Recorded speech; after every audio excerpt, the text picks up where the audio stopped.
ধর্মকে ব্যবহার করে একটি গোষ্ঠী জাতিকে বিভক্ত করার ষড়যন্ত্র করছে বলে অভিযোগ করেছেন বিএনপি মহাসচিব মির্জা ফখরুল ইসলাম আলমগীর। তিনি বলেন, স্বাধীনতা বিরোধী শক্তিকে বিশ্বাস করার কোনো সুযোগ নেই।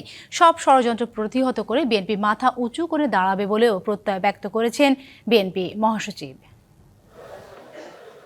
শহীদ বুদ্ধিজীবী দিবস উপলক্ষে রাজধানীর ইঞ্জিনিয়ার্স ইনস্টিটিউশনে আলোচনা সভার আয়োজন করে বিএনপি।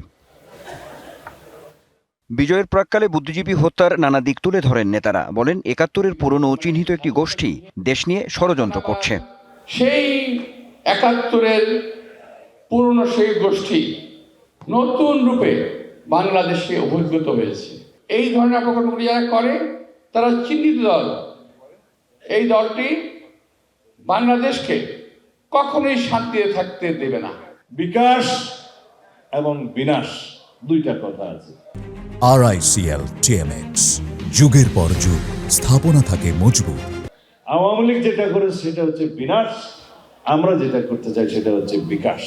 কারা ৭১-এর বিরোধিতা করেছিল এবং আজকে কারা অস্থিতিশীলতা তৈরি করতে চাচ্ছে তা সবাই জানে বলে মন্তব্য করেন বিএনপি মহাসচিব। পরাজিত ফ্যাসিস্ট শক্তি আজকে চেষ্টা করছে এই দেশে নির্বাচনকে বানচাল করবার।